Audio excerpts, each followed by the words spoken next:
મંતવ્યની સાથે હું છું ઋષા વેગડા। સમાચારની શરૂઆત કરીશું હાલ જૂનાગઢથી। સમાચાર સામે આવી રહ્યા છે। જૂનાગઢના વિસાવદરમાં એક વિદ્યાર્થીનીનું અપહરણ કર્યું હોવાની ઘટના સામે આવી રહી છે। જૂનાગઢના વિસાવદરમાં એક વિદ્યાર્થીનીનું અપહરણ કર્યું હોવાનો મામલો સામે આવી રહ્યો છે। બળજબરીપૂર્વક બાળકીને ગાડીમાં બેસાડી વિસાવદરથી જોકે સગીરાનું અપહરણ કરનાર એક તરફી પ્રેમમાં પાગલ યુવક અને તેમના મિત્રને પોલીસે રાઉન્ડ અપ કરી લીધા છે। તરુણીને અપહરણકારોની ચુંગાલમાંથી જોકે છોડાવવામાં આવી છે। ત્યારે અપહરણની ઘટનાના સીસીટીવી ફૂટેજ પણ સામે આવ્યા છે। હાલ વિદ્યાર્થીનીનું અપહરણ કરનારના હાલ સીસીટીવી ફૂટેજ પણ સામે આવી રહ્યા છે। જૂનાગઢના વિસાવદરમાં વિદ્યાર્થીનીનું અપહરણ કરવામાં આવ્યું છે। પોલીસે આરોપીઓને જોકે રાઉન્ડ અપ કરવા હોવાનું પણ હાલ સામે આવી રહ્યું છે। ત્યારે પોલીસે આરોપીને રાઉન્ડ અપ કર્યા હોવાનું પણ સામે આવી રહ્યું છે। જૂનાગઢના વિસાવદરમાં વિદ્યાર્થીનીનું અપહરણ કર્યું હોવાની ઘટના સામે આવી રહી છે। જોકે વિદ્યાર્થીનીનું ફિલ્મી ઢબે અપહરણ કરવામાં આવ્યું હતું। વિદ્યાર્થીની પોતાની બહેનપણી સાથે જઈ રહી હતી તે સ્કૂલે તે સમયે સમગ્ર ઘટના બની હતી।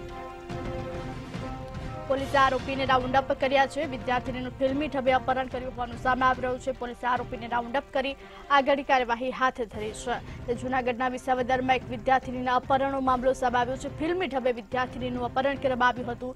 વિદ્યાર્થીની બહેનપણીઓ સાથે સ્કૂલે જતી હતી તે સમયે આ સમગ્ર ઘટના બની હતી। જોકે વિદ્યાર્થીની પોતાની બહેનપણીઓ સાથે જઈ રહી હતી તે સમયે આ સમગ્ર ઘટના બની હતી। ત્યારે વિદ્યાર્થીની જોકે અપહરણ કર્યું હોવાની ઘટના સામે આવી છે। અપહરણની ઘટનાના સીસીટીવી ફૂટેજ પણ હાલ સામે આવ્યા છે। જૂનાગઢના વિસાવદરમાં વિદ્યાર્થીનીનું અપહરણ કર્યું હોવાની ઘટના સામે આવી રહી છે। જોકાલ વિદ્યાર્થીનીનું ફિલ્મી ઢબે અપહરણ કરવામાં આવ્યું હતું। જૂનાગઢના વિસાવદરમાં એક વિદ્યાર્થીનીના અપહરણનો મામલો સામે આવ્યો છે। વિદ્યાર્થીની જ્યારે બહેનપણીઓ સાથે સ્કૂલે જઈ હતી તે સમયે આ સમગ્ર ઘટના બની હતી।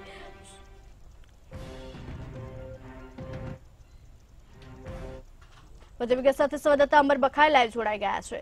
જેમાં જૂનાગઢના વિસાવદરમાં એક વિદ્યાર્થીનીનું અપહરણ કર્યું હોવાની ઘટના સામે આવી રહી છે। શું છે વધુ વિગત?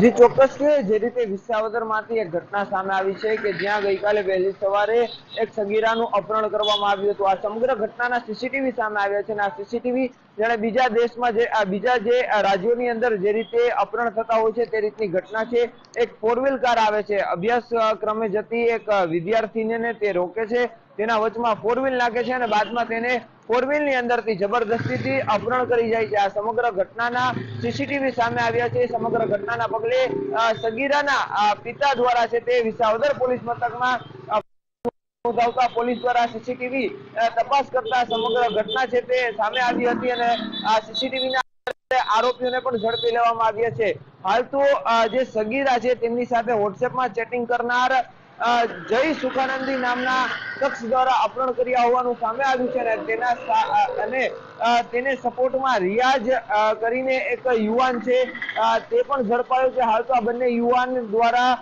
સગીરાનું અપહરણ કરવામાં આવ્યું હતું। જે સમગ્ર ઘટના સીસીટીવીમાં કેદ થઈ હતી। સીસીટીવીની અંદર ચોક્કસથી દેખાય છે કે સવારના 7 વાગે સગીરા જ્યારે અભ્યાસક્રમે જતી હતી તે સમયે અચાનક જ ફિલ્મી ઢબે તે 4 વ્હીલ લઈને આવે છે। બાદમાં 3 જેટલી સહેલીઓ સાથે જતી હતી, તેમના વચમાં 4 વ્હીલ એક સગીરાને 4 વ્હીલમાં બેસાડી અને ત્યાંથી છૂમંતર થાય છે અને તે તમામ સીસીટીવી ફૂટેજ છે તે સામે આવ્યા છે।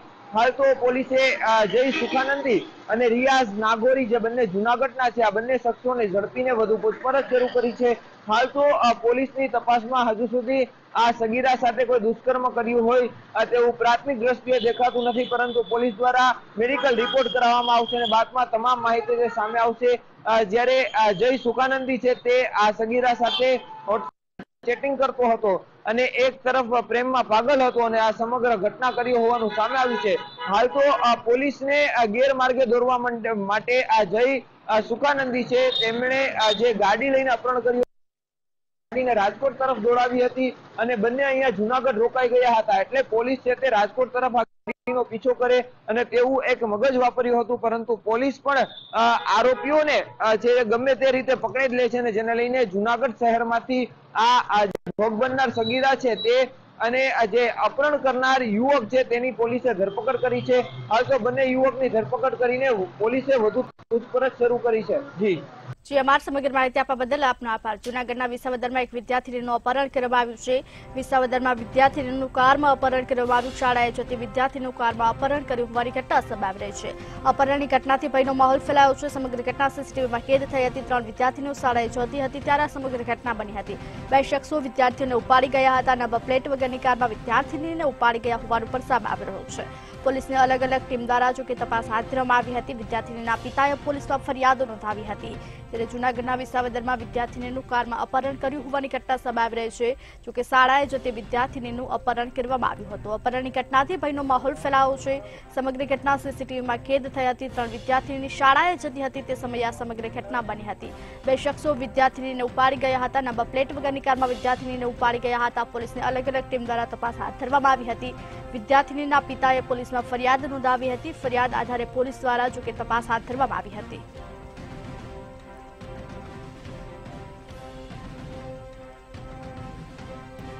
જૂનાગઢના વિસાવદરમાં વિદ્યાર્થીનીનું કારમાં અપહરણ કર્યું હોવાની ઘટના સામે આવી રહી છે। શાળાએ જતી વિદ્યાર્થીનીનું કારમાં જો કે અપહરણ કરવામાં આવ્યું હતું। ત્યારે જો કે અપહરણની ઘટનાથી ભયનો માહોલ ફેલાયો છે। સમગ્ર ઘટના સીસીટીવીમાં કેદ થઈ હતી।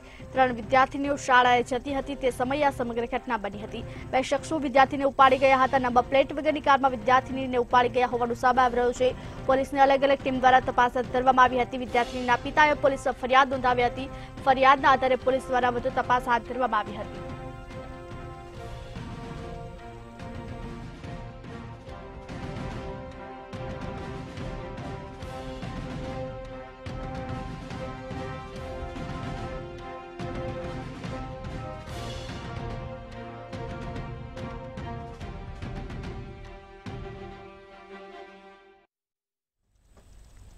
દક્ષિણ ગુજરાતમાં એફઆરસીના નિયમ મુજબ અભ્યાસની ફી નહીં લેનાર ખાનગી શાળાઓને નોટિસ ફટકારવામાં આવી છે।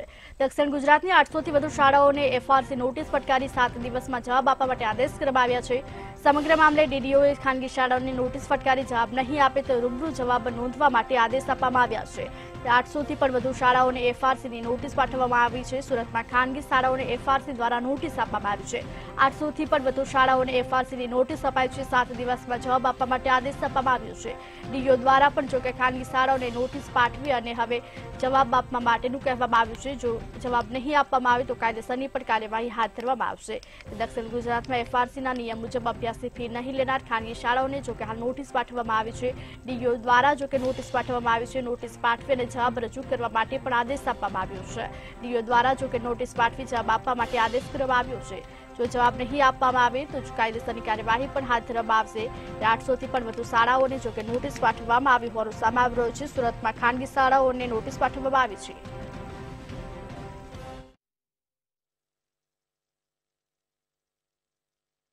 દક્ષિણ થી વધુ શાળાઓને ખાનગી શાળાઓને ફી નિયમન માટે થઈને એફઆરસી દ્વારા નોટિસ પાઠવવામાં આવી છે। મહત્વનું કહી શકાય કે 800 થી પણ વધુ શાળાઓ જે છે તે ફી નિયમન અંગે એફિડેવિટ રજૂ ન કર્યા હતા અને તેના જ કારણે એફઆરસી દ્વારા તેમને નોટિસ પાઠવવામાં આવી છે અને 7 દિવસમાં તેમનો જવાબ માંગવામાં આવ્યો છે। આપણી સાથે મહેશભાઈ ઉપસ્થિત છે, તેમની સાથે સીધી વાત કરીશું। સાહેબ, જે પ્રકારે નોટિસ પાઠવવામાં આવી છે, મુખ્ય કયા મુદ્દા છે અને કઈ રીતની કાર્યવાહી? સૌથી પહેલા તો એફઆરસી સુરત ઝોન દ્વારા, દક્ષિણ ઝોન દ્વારા જે દક્ષિણ આવી છે એવી કેટલીક શાળાઓ, લગભગ 800 જેટલી શાળાઓને એમને પોતે નિયત સમય મર્યાદામાં એફિડેવિટ કરવાની હોય છે, દરખાસ્ત કરવાની હોય છે, નથી કરી। એના કારણે એમને નોટિસ આપવામાં આવી છે અને 7 દિવસમાં એ પોતે કેમ એપ્લાય થયા નથી એનો ખુલાસો કરવા જણાવ્યું છે। સુધીમાં નોટિસ પાઠવ્યા બાદ કેટલી શાળાઓએ જવાબ લેખિતમાં આપ્યો છે? નોટિસ આપ્યા બાદ અત્યારે લગભગ 60% જેટલી સ્કૂલો પોતે ખુલાસો કરી અને પોતાની એફિડેવિટ આગલા વર્ષ માટે ફી વધારવા માટે કે જે કંઈ સ્થિતિ હોય એ માટેની એફિડેવિટ રજૂ કરી છે અને આવનાર સમયમાં બાકી રહેલા છે એ પણ, કારણ કે એક અંતિયાર વિસ્તાર છે એટલે ચોક્કસપણે થોડી સમય મર્યાદા વધારવી પડે, પરંતુ અમારો એફઆરસીનો એક નક્કી કર્યું છે કે આ વર્ષમાં, આ મહિનામાં જ જે કંઈક બાકી છે એ બધા રેગ્યુલાઇઝ થાય। સાહેબ, માની લઈએ કે દક્ષિણ ગુજરાત ખૂબ મોટો વિસ્તાર છે, અમુક શાળાઓ ન પહોંચી શકી 7 દિવસમાં, તો ક્યાંક ને ક્યાંક બોલાવવામાં આવશે તેવી પણ વાત કરવામાં આવી છે। ત્યારે કઈ રીતની કામગીરી કરવામાં આવશે? આ જેમને પણ નોટિસ આપી છે એ શાળાઓએ રૂબરૂ આવીને ખુલાસો કરવો પડશે। 7 દિવસની મર્યાદામાં ન પહોંચી શકે, કેટલીક વાર ટપાલ લેટ મળી હોય એવું બને તો બીજા અઠવાડિયાની, સપ્તાહની મુદત આપી ફરી નોટિસ આપીને એને રેગ્યુલાઇઝ કરીશું। ખાસ કરીને દક્ષિણ ગુજરાતની વાત કરીએ તો અનેક શાળાઓમાં ફીને લઈને અલગ અલગ ક્યાંક ને ક્યાંક જરૂર પડતી હોય છે. અમુક શાળાઓ અલગ અલગ રીતે ફી વધારો કરતી હોય છે. તેને લઈને આપણી પાસે કોઈ દરખાસ્ત આવે તો કઈ રીતની કામગીરી કરવામાં આવતી હોય છે? ફી વધારવા માટે દરેક સ્કૂલ દર વર્ષે જે પોતાની આગામી વર્ષમાં ખર્ચ થવાનો હોય, પગાર વધારો, અન્ય ખર્ચ જે આવતા હોય એના આધારે પોતે પ્રોવિઝન આખા વર્ષનું આવક જાવકનું બનાવી અને પછી એ પોતાના એફિડેવિટમાં દરખાસ્તમાં રજૂ કરે કે અમારે આટલી ફીની જરૂર છે. એ બધી જ બાબતો જ્યારે હિયરિંગમાં બોલવામાં આવે ત્યારે જસ્ટિફાઈડ કરીને એના ખર્ચા યોગ્ય છે કે નહીં અને કેટલી વધુ પડતી છે એ કાપીને યોગ્ય હોય એ ફીની ટકાવારીના માધ્યમથી અમે એમને મંજૂરી આપતા હોઈએ છીએ. ચોક્કસથી જે પ્રકારે એફઆરસી દ્વારા જે આ શાળાઓને નોટિસ પાઠવવામાં આવી છે, 7 દિવસમાં જવાબ આપવા માટે જણાવવામાં આવ્યું છે. અત્યાર સુધીમાં 60% જેટલી શાળાઓએ જવાબ આપી દીધા છે, પરંતુ જે લોકો નથી આપી શક્યા તેમને રૂબરૂ બોલાવવામાં આવશે અને તેમની પાસે જવાબ લેવામાં આવશે.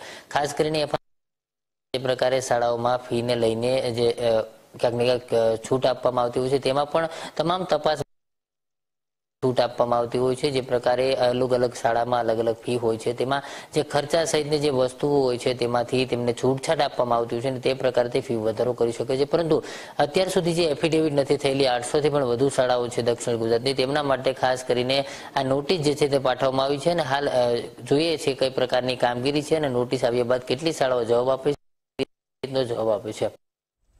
સુરતમાં શાળાને નોટિસ ફટકારવામાં આવી છે. 800 થી પણ વધુ શાળાને નોટિસ પાઠવી અને જવાબ આપવા માટે જો કે હાલ આદેશ કરવામાં આવ્યો છે.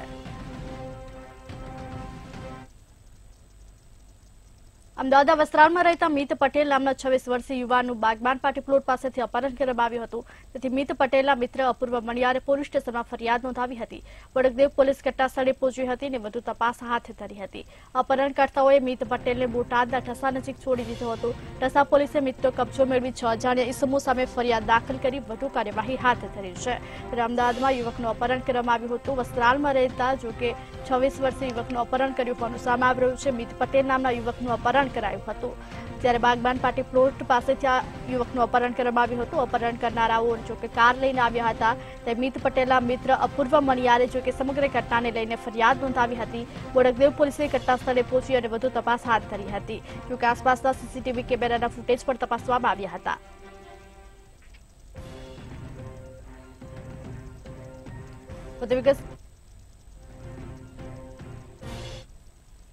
વધુ વિગત સાથે સંવાદદાતા રવિ ભાવસાર લાઈવ જોડાયા છે. જી રવિ, અમદાવાદમાં એક યુવકનું અપહરણ કર્યું હોવાની ઘટના સામે આવી રહી છે, શું છે વધુ વિગત?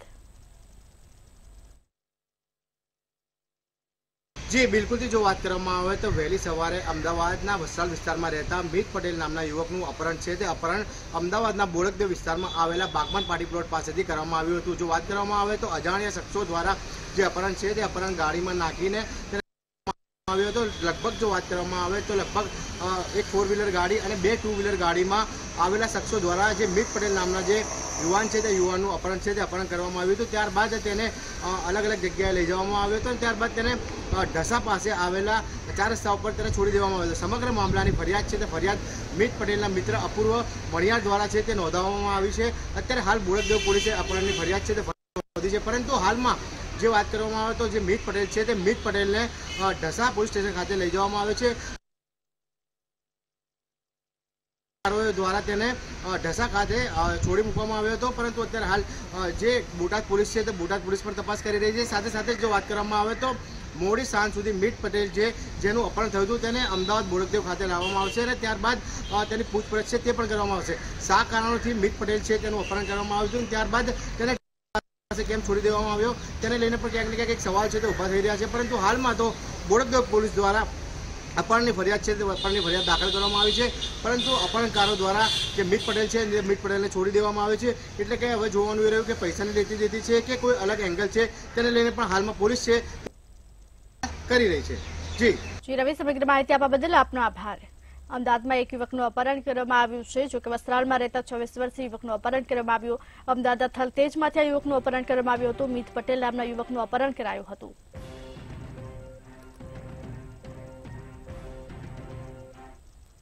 વડોદરાના છાણીમાં બાળકી બોરવેલમાં ફસાઈ હતી ત્યારે 3 વર્ષની બાળકી રમતા રમતા બોરવેલમાં પડી ગઈ હોવાનું સામે આવ્યું હતું। 10 ફૂટ ઊંડા બોરવેલમાં બાળકી ગરકાવ થઈ ગઈ હતી। બાંધકામ સાઇટ પાસે બોરવેલમાં બાળકી પડી હતી ત્યારે આ મામલે ફાયર બ્રિગેડની ટીમ અને પોલીસ ઘટના સ્થળે પહોંચી હતી। બાળકીને બચાવવા ફાયરનું દિલધડક ઓપરેશન પણ હાથ ધરવામાં આવ્યું હતું। 1 કલાકની જહેમત બાદ બાળકીને જોકે બહાર કાઢવામાં આવી હતી। 3 વર્ષની બાળકી જોકે રમતા રમતા બોરવેલમાં પડી ગઈ હોવાનું સામે આવ્યું હતું। 10 ફૂટ ઊંડા બોરવેલમાં બાળકી ગરકાવ થઈ હતી।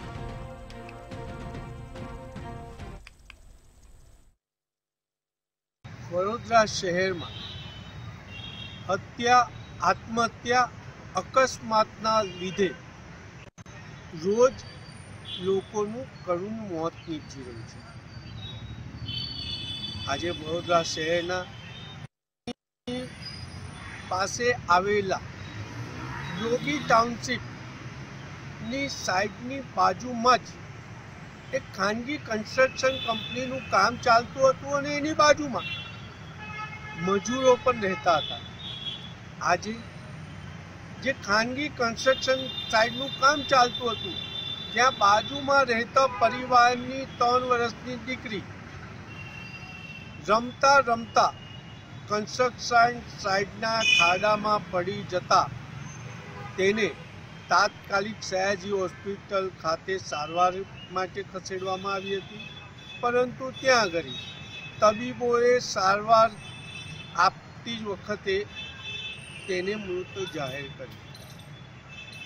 એટલે કહી શકાય કે વડોદરા શહેરમાં કન્સ્ટ્રક્શન સાઇટ પર ખૂબ જ બેદરકારી ભર્યું કામ કરવામાં આવતું હોય છે। આના જ કામના લીધે વડોદરા શહેરમાં વારંવાર આવી કન્સ્ટ્રક્શન સાઇટ પર લોકોનું કરુણ મોત નીપજે છે।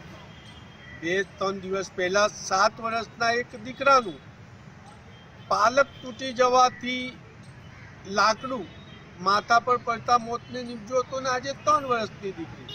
એટલે જે યુવાન થાય અને દુનિયા જુએ પહેલા જ કન્સ્ટ્રક્શન સાઇટની બેદરકારીના કારણે મોતે નીપજી રહ્યા છે। દીકરીનું મોત નીપજ્યું, પરિવાર વલોપાત કરી રહ્યો છે, ત્યારે આજે પ્રથમ વખત પોલીસ હરકતમાં આવી છે અને છાણી પોલીસે બેદરકાર ભર્યું વલણ રાખવાના લીધે કન્સ્ટ્રક્શન સાઇટના માલિક જીતેન્દ્ર પટેલની 304 હેઠળ ધરપકડ કરી છે। છાણી પોલીસે પહેલી વખત આવી રીતના તાત્કાલિક કન્સ્ટ્રક્શન સાઇટના માલિકની ધરપકડ કરી છે। ખરેખર તો પોલીસે આવા કિસ્સા જ્યાં પણ બનતા હોય ત્યાં તાત્કાલિક અસરથી કન્સ્ટ્રક્શન સાઇટ એટલે બિલ્ડર હોય કે લેબર કોન્ટ્રાક્ટર હોય એની ધરપકડ કરવી જોઈએ, તો જ જાગૃતતા આવશે અને દુનિયા જુએ ત્યાર પહેલા જે લોકો મોતને ભેટી રહ્યા છે એવા મોત થશે। વડોદરાના છાણીમાં બાળકી બોરવેલમાં ફસાઈ હતી। 3 વર્ષની બાળકી જોકે રમતા રમતા બોરવેલમાં ફસાઈ હતી।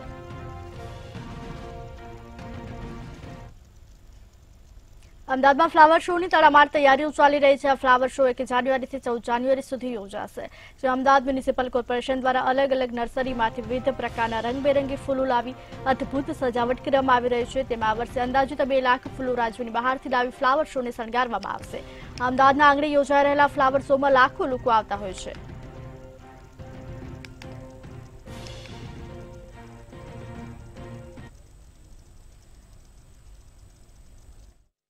વખતની જેમ આ વખતે પણ અમદાવાદના આંગણે ફ્લાવર શો યોજાવાનો છે અને આ ફ્લાવર શોને લઈને તડામાર તૈયારીઓ ચાલી રહી છે। રંગબેરંગી ફૂલો જે છે તે અલગ અલગ પ્રકારના ફૂલો જે છે તે દેશ અને વિદેશમાંથી લાવવામાં આવ્યા છે અને આ ફૂલોથી અલગ અલગ પ્રકારના સ્કલ્પચર છે તે તૈયાર કરવામાં આવ્યા છે। આ વખતે જો વાત કરવામાં આવે તો જે અલગ અલગ પ્રકારના સ્કલ્પચરમાં ચંદ્રયાન, સૂર્ય મંદિર અને નવું સંસદ ભવન જેવા સ્કલ્પચર અને સાથે જે સૌથી વધારે લોકોનું આકર્ષણનું કેન્દ્ર બનવાના છે એ છે સ્ટેચ્યુ ઓફ યુનિટીની પ્રતિમા એટલે કે સરદાર વલ્લભભાઈ પટેલ જે એકતાનું પ્રતીક છે તેમની પ્રતિમા હોય તેવું આબેહૂબ ફૂલોનું સ્કલ્પચર છે તે તૈયાર કરવામાં આવ્યું છે। આપ જોઈ રહ્યા છો કે જાણે આબેહૂબ ફૂલોથી કોઈ પૂતળું ઊભું હોય તેવું અત્યારે હાલ લાગી રહ્યું છે અને અત્યારે હાલ એએમસી દ્વારા તમામ તૈયારીઓ છે તેને આખરી ઓપ આપવામાં આવી રહ્યું છે। આપ જોઈ રહ્યા છો કે અત્યારે હાલ જે 1 જાન્યુઆરીથી લઈને 14મી જાન્યુઆરી સુધી જે ફ્લાવર શો યોજાવાનો છે જેમાં લાખો લોકો જે છે ભાગ લેવાના છે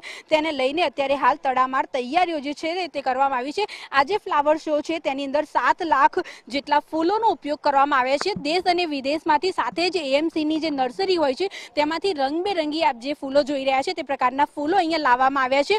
અને જો વાત કરવામાં આવે તો આ ફ્લાવર શોમાં દર વખતની જેમ આ વખતે એન્ટ્રી ફી પણ નક્કી કરવામાં આવી છે જેમાં જે સોમથી શુક્રવાર સુધી 50 રૂપિયા ફીનો દર નક્કી કરવામાં આવ્યો છે અને વીકેન્ડમાં 75 રૂપિયા ફીનો દર નક્કી કરવામાં આવ્યો છે। સાથે જે નાના નાના ભૂલકા હોય છે જે 1 થી 12 વર્ષના બાળકો હોય છે તેમના માટે આ વખતે ફ્રી એન્ટ્રી પણ એએમસી દ્વારા નક્કી કરવામાં આવી છે।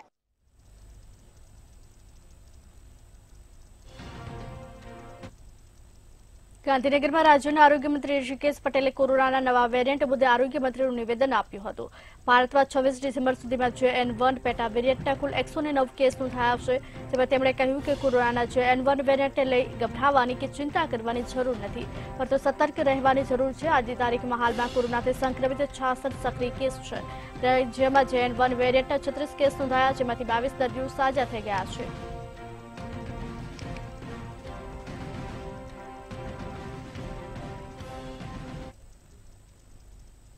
ગુજરાતમાં વધતા જતા નવા વેરિયન્ટના કારણે રાજ્ય સરકાર ચિંતિત બની છે, પરંતુ રાજ્યના આરોગ્ય મંત્રીનો દાવો છે કે આ JN1 નામનો નવો વેરિયન્ટ ઘાતક નથી, પરંતુ તેનાથી સાવચેતી રાખવી અત્યંત જરૂરી છે।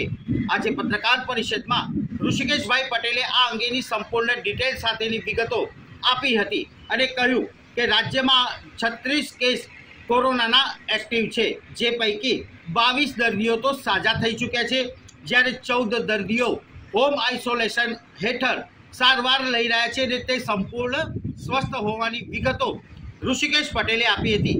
આ તબક્કે તેમણે એમ પણ કહ્યું કે ગુજરાત સરકાર દ્વારા ફરજિયાત તમામ કોરોના પોઝિટિવ કેસોનું જીનોમ સિક્વન્સના સેમ્પલોનું ટેસ્ટિંગ કરવામાં આવે છે, જેના કારણે ગુજરાતમાં 99 કોરોનાના પોઝિટિવ કેસ શોધી કાઢવામાં આવ્યા હતા।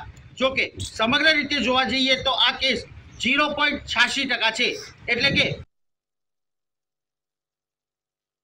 એટલો બધો જોરદાર કે ઘાતક ન કહી શકાય તેવો દાવો પણ આરોગ્ય મંત્રી તરફથી કરવામાં આવ્યો છે।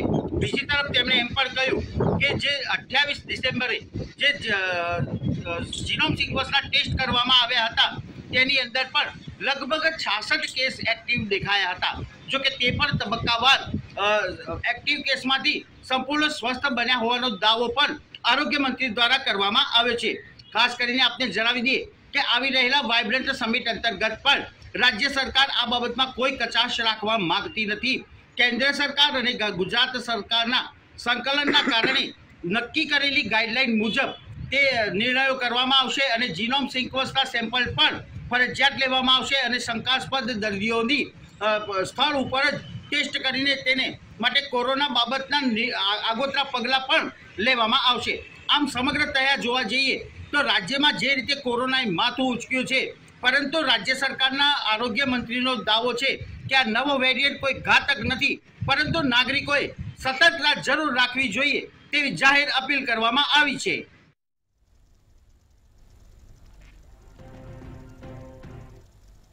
રાજકોટની સૌરાષ્ટ્ર યુનિવર્સિટીના પીએચડી પ્રવેશમાં પ્રક્રિયામાં વિસંગતતા ઊભી થઈ છે। પીએચડી પ્રવેશ પ્રક્રિયામાં SC, ST, OBC, EWS વિદ્યાર્થીઓની સાથે અન્યાય થયો હોવાની વિદ્યાર્થીઓમાં અસંતોષ ફેલાયો છે। પીએચડીની 451 બેઠકોના પ્રવેશમાં બેઠકની યોગ્ય ફાળવણી ન થતાં વિસંગતતા ઊભી થઈ છે। અન્યાયના કારણે સૌરાષ્ટ્ર યુનિવર્સિટી કેમ્પસમાં કોંગ્રેસ દ્વારા સૌરાષ્ટ્ર ઉગ્ર વિરોધ કરવામાં આવ્યો હતો। વધુ વિગત સાથે સંવાદદાતા ધ્રુવ કુંડેલ લાઈવ જોડાયા છે। જે ધ્રુવ, રાજકોટમાં સૌરાષ્ટ્ર યુનિવર્સિટીમાં પીએચડીની પ્રવેશ પ્રક્રિયામાં વિસંગતતા સર્જાયા હોવાના આક્ષેપ કરવામાં આવી રહ્યા છે, શું છે વધુ વિગત? સૌરાષ્ટ્ર યુનિવર્સિટી ફરી એક વખત વિવાદમાં આવી છે અને આ વિવાદ છે તે પીએચડીની જે પરીક્ષા છે તે પરીક્ષાના જે પ્રક્રિયામાં દેખાઈ રહી છે અને આ જ પરીક્ષાના જે પ્રક્રિયામાં કહી શકાય કે એક ગેરરીતિ થઈ છે એ પ્રકારની વિગતો સામે આવતા કોંગ્રેસ પણ હાલ મેદાનમાં છે.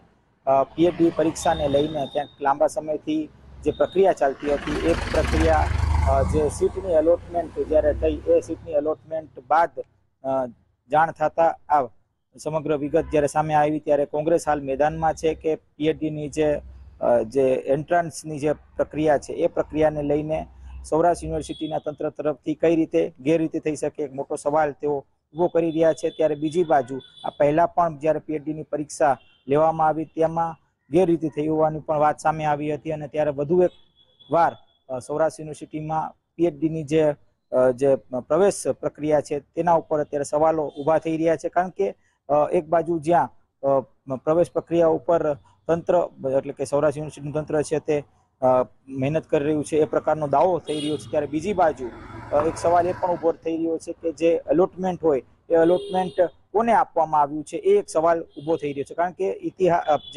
ઇતિહાસનું જે ભવન છે તે ઇતિહાસ ભવનમાં 7 બેઠકોમાંથી 6 બેઠકોનું જે અલોટમેન્ટ છે તે થઈ ચૂક્યું છે, ત્યારે એક બેઠક હજુ સુધી કોઈને આપવામાં નથી આવ્યું. એટલે એક સવાલ એક ઉભો થઈ રહ્યો છે, આ એક બેઠક કોને આપવામાં આવ્યું છે એ સવાલ કોંગ્રેસ ઉભું કરી રહ્યું છે. ત્યારે બીજી બાજુ જે આ ભવનો છે આ ભવનોમાં અનેક જે પીએચડીની જે બેઠકોમાં ક્યાંક ગેરરીતિ થઈ છે.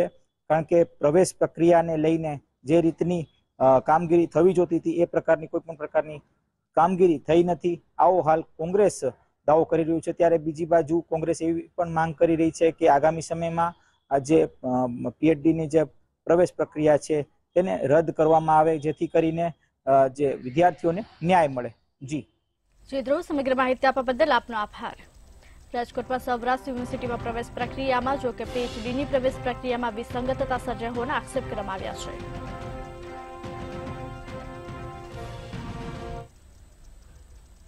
સમાચારમાં હાલ આટલું જ. વધુ સમાચારો માટે જોતા રહો મંતવ્ય ન્યૂઝ. નમસ્કાર.